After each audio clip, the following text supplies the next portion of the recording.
तो राजस्थान में भारत जोड़ो यात्रा इस समय चल रही है राहुल गांधी की, और वहां से सचिन पायलट बात कर रहे थे। लेकिन संबित, जो जिन चीजों का जिक्र हम यहाँ पर कर रहे थे और जो सचिन पायलट भी कह रहे हैं कि हिमाचल प्रदेश में दरअसल आप लोगों को डिसिडेंट नहीं बल्कि काम न करने का खामियाजा उठाना पड़ा। आपको क्या लग रहा है कि ओपीएस जैसे स्कीम्स, जो अगर कांग्रेस जिसका वादा कर रही थी और छत्तीसगढ़ राजस्थान में उसको अमल में लाकर दिखा रही थी, तो कहीं पर लोगों के मन में ये बातें आई होंगी, ये चीजें भी रही होंगी, या सिर्फ और सिर्फ बागी? देखिए, आपने अभी आशीष जी से मत प्रतिशत भी पूछा और आपने देखा कि दोनों के बीच में, कांग्रेस और भारतीय जनता पार्टी के बीच में जो डिफरेंस रहा है हिमाचल प्रदेश में, वो मात्र 1% का डिफरेंस रहा है। तो स्वाभाविक रूप से कोई बहुत बड़े मार्जिन, कोई बहुत बड़ा डिफरेंस का विषय नहीं है। केवल और केवल बहुत छोटे छोटे मार्जिन के साथ हमारे कुछ कैंडिडेट्स हारे हैं और इसका कारण रहा है डिसिडेंस। ये तो बहुत ही वैज्ञानिक दृष्टिकोण के साथ एक साइंटिफिक मैं कहूँगा आउटकम है कि जहां हमारे विकल्प, जहां हमारे डिसिडेंट खड़े रहे, जहां हमारे बागी खड़े रहे हैं, उन्होंने 2-3 हजार वोट का अपने तरफ रुझान करके कहीं ना कहीं हमें हराने का काम किया है।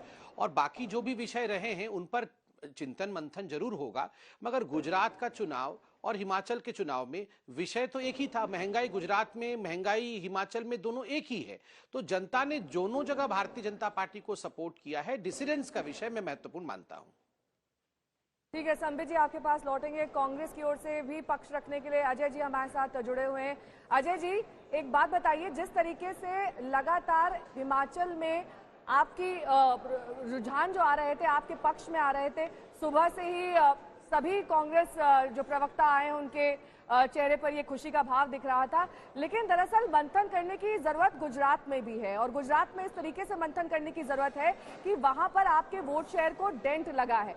लेकिन हिमाचल में जो डर है बागियों को लेकर, या फिर जो जिस तरीके से लगातार सुबह से खबरें आ रही हैं कि उन्हें चंडीगढ़ से कहीं और शिफ्ट किया जाएगा, ये डर दरअसल क्यों है? क्या आपको लग रहा है कि जो बीजेपी से आपके दल में शामिल हुए थे वो वापस लौट जाएंगे, या फिर खरीद फरोख्त होगी? क्या वजह है इसकी?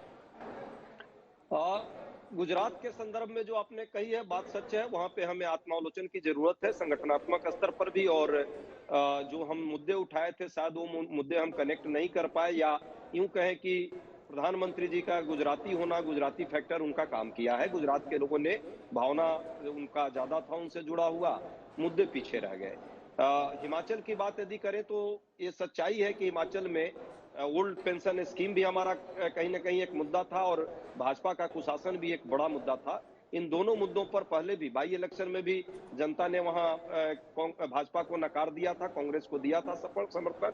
और अभी भी इस चुनाव ने तो स्पष्ट कर दिया कि वहां प्रजातांत्रिक कहीं ना कहीं पुनर्जीवित प्रजातंत्र हो, इसके लिए वो हिमाचल की जनता, हिमाचल वासियों ने सहयोग दिया है, निर्भीकता से दिया है।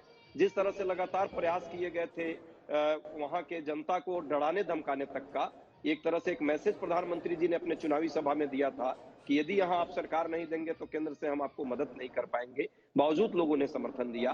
प्रधानमंत्री जी ने जिन बागियों को फोन किया खुद से, जो एक प्रधानमंत्री जी के पद के गरिमा के अनुरूप नहीं था, बावजूद वहां पे लोगों ने चुनाव लड़ा और जनता ने सहयोग दिया है। मैं मानता हूँ जवाब देना चाहेंगे इस पर? गुजरात की जनता को भी और हिमाचल की जनता को भी मैं बधाई देता हूँ। जनता के बुद्धिमत्ता पर कोई प्रश्न हम नहीं कर सकते। अच्छा जी, संबित आप जवाब देना चाहते हैं? जी जी बिल्कुल। देखिए, आपको एक विषय, गुजरात और हिमाचल दोनों में एक मूलभूत अंतर है। ये जो पहाड़ के छोटे राज्य होते हैं, यहाँ पर इंडिविजुअल बेस्ड पॉलिटिक्स और इंडिविजुअल बेस्ड वोट ये बहुत महत्वपूर्ण होता है। व्यक्ति का व्यक्तित्व जो वहाँ चुनाव लड़ रहा है विचार से भी कई बार बड़ा होता है, क्योंकि यहाँ मतदाताओं की संख्या कम होती है। एक इंडिविजुअल कनेक्ट और इंडिविजुअल नेतृत्व पे डिपेंड करता है। बहुत सारे कांग्रेस के लीडर, वहाँ कांग्रेस का कोई मुख्य लीडरशिप नहीं है, ना कांग्रेस की सेंट्रल लीडरशिप है, मगर बहुत सारे कांग्रेस के ऐसे पॉकेट्स हैं शिमला में, कांगड़ा इत्यादि में, जहां इंडिविजुअल के आधार पर चुनाव में कांग्रेस ने अपनी एक बढ़त बनाई है। हमारे डिसिडेंट्स के कारण हमारी हार हुई है, इसमें कोई दो मत नहीं है। बहुत यहां पर नेशनल इश्यूज को लेकर वोटिंग हुआ हो, इस प्रकार का माहौल नहीं है, क्योंकि केवल 1% का ही फर्क कांग्रेस और भारतीय जनता पार्टी के ऊपर रहा है।